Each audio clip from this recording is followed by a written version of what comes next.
आप सभी लोगों का मैं दिल से स्वागत करती हूँ अपने YouTube चैनल में। आज का जो टॉपिक है वो कोर्ट फीस एक्ट 1870 पे है। अगर आप लोगों ने छत्तीसगढ़ जुडिशियल सर्विस के प्री का सिलेबस देखा होगा तो आपको माइनर एक्ट्स में ये दिखाई दिया होगा। तो ये बहुत ही अच्छा एक्ट है, बहुत ही छोटा एक्ट है और बहुत ही जल्दी कवर हो जाने वाला एक्ट है और बहुत इम्पॉर्टेंट भी है। वैसे ही अगर कोई प्री का सिलेबस है और उसमें बहुत सारे एक्ट है तो वो इम्पॉर्टेंट ना हो ऐसा तो हो ही नहीं सकता। इम्पॉर्टेंट है तभी तो डाला गया है। तो आज हम लोग देखने वाले हैं छत्तीसगढ़ जुडिशियल सर्विस की तैयारी के लिए कोर्ट फीस एक्ट 1870।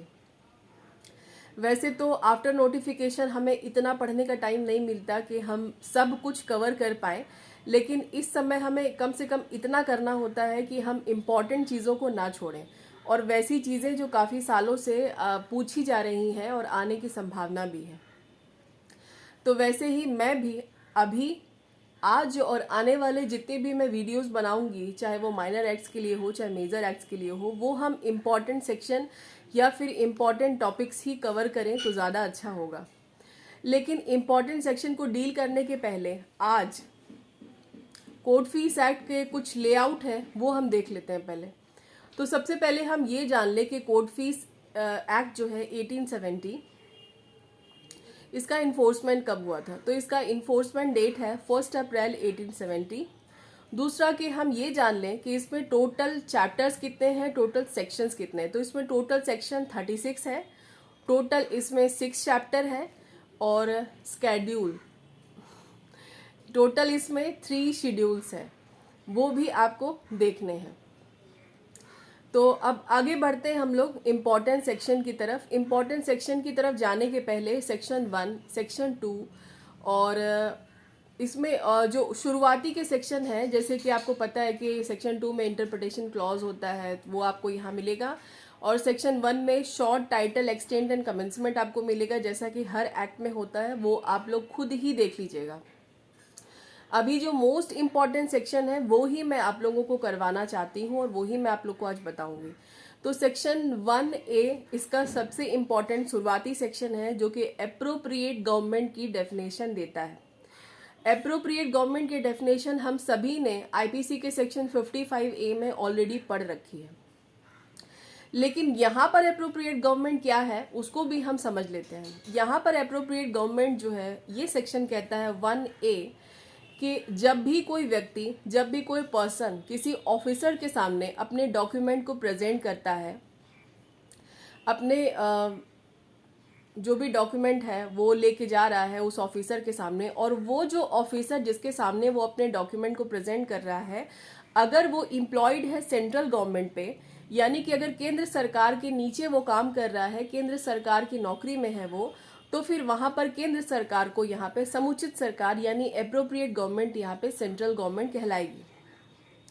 ठीक वैसे ही अगर कोई व्यक्ति, अगर कोई पर्सन अपने डॉक्यूमेंट को किसी ऐसे ऑफिसर के सामने प्रेजेंट करता है जो कि स्टेट गवर्नमेंट में एम्प्लॉयड है, तो वहां पर स्टेट गवर्नमेंट एप्रोप्रिएट गवर्नमेंट कहलाएगी। आपको समझ में आ गया होगा। ऐसा कोई भारी तो इसमें बात नहीं थी जो समझ में ना आए। तो आगे बढ़ते हैं अगले सेक्शन की तरफ। ऐसे ज़्यादा सेक्शन आज की वीडियो में मैं डिस्कस नहीं करूँगी, मैं इसके लिए फिर और आगे वीडियो बनाऊँगी। इसके बाद सेक्शन 1B। तो ये जो सेक्शन 1B है ये पढ़ना हमारे लिए बहुत ज़्यादा इम्पॉर्टेंट हो जाता है, क्योंकि जब भी हम किसी पर्टिकुलर स्टेट का पेपर दे रहे होते हैं, जुडिशरी या फिर एपीओ का, तो फिर वहाँ के जो स्टेट अमेंडमेंट होते हैं वो हमें ज़रूर पढ़ना चाहिए, किसी भी सेक्शन में जो हो रखे हैं। तो छत्तीसगढ़ राज्य संशोधन अधिनियम से इस धारा को जो है जोड़ा गया है इस एक्ट में। 1B जो सेक्शन है वो हम जो पढ़ेंगे वो छत्तीसगढ़ के जुडिशरी या फिर छत्तीसगढ़ के पेपर के प्रोस्पेक्टिव से ही हमें देखना है। तो यहाँ पर जो है definition of memorandum of cross objection की चर्चा की गई है। थोड़ा सा और डिटेल में अगर हम जाते हैं तो हम देखेंगे कि memorandum of appeal is going to include memorandum of cross objection.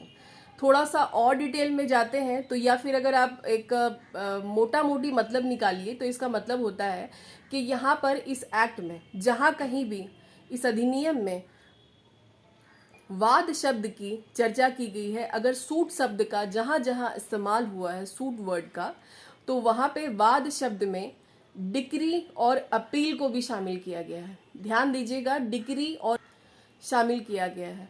Suit word include decree and appeal also.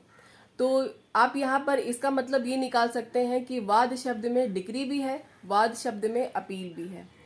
इसके आगे मैं कोई भी सेक्शन डिस्कस नहीं करूँगी, क्योंकि इस तरह सामने जो मैं फ़ोन पकड़ के रखती हूँ तो हाथ दर्द करने लगता है मेरा, और फ़ोन जो है आप देखते होंगे कि बार बार जो है इस तरह पकड़ने से हिलता भी है।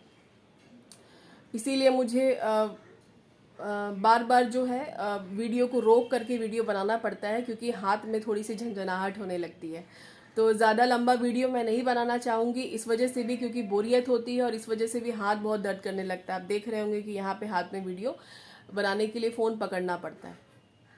तो अगले वीडियो में हम आगे की बातें डिस्कस करेंगे। और मैंने जब आपको सीपीसी के लिए वीडियो इसके पहले बनाया था, तो मैंने बोला था कि मैं आपको जो सीपीसी में और जो बची कुछ बातें हैं, जैसे मिस जॉइंडर है, नॉन जॉइंडर है, वो मैं आपको बता दूंगी। तो उसके लिए मैं वीडियो बनाया नहीं है मैंने, मैं आपके लिए बना दूंगी। लेकिन मुझे लगा कि अभी जो 2 वैकेंसी आई है उसमें जो जो पेपर आपको पढ़ने हैं वो तो आपको शुरू कर ही देने चाहिए। मेजर पेपर तो आप पढ़ ही रहे होंगे, साथ में माइनर एक्ट्स को भी नहीं छोड़ना चाहिए, क्योंकि माइनर एक्ट्स की भी अपनी खुद की वैल्यू होती है एक जगह। क्योंकि ऐसा लगता है कि कहीं ना कहीं हम ऐसा सोचते हैं कि मेजर एक्ट से ही आपको एग्ज़ाम क्वालिफाई करने में मदद करते हैं, इसमें नो डाउट करते ही हैं, लेकिन माइनर एक्ट्स भी आपको काफ़ी हेल्प करते हैं एग्ज़ाम क्वालिफाई करने में, जैसे कि GK, GS and current affair करते हैं। ठीक वैसा ही रोल इनका भी होता है।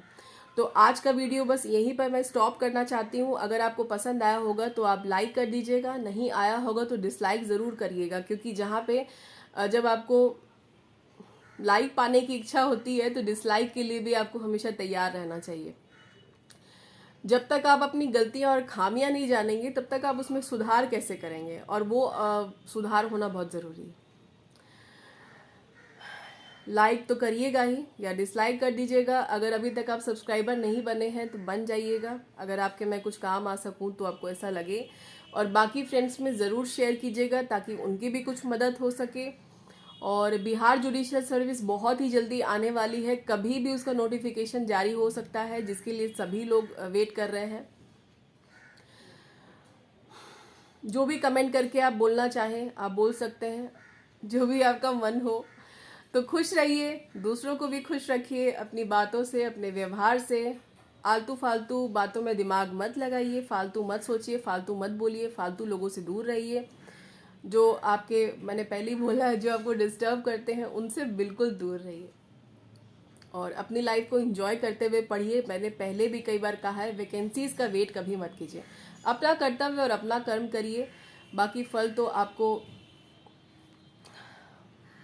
भगवान भोलेनाथ दे ही देंगे, ज़रूर देते हैं, बिल्कुल देते हैं। बस लगे रहिए, मेहनत करते रहिए, अच्छा काम भी ज़रूर करते रहिए। अपना ध्यान रखिए, ठंड से बचिए, और आप सभी को ऑल द बेस्ट।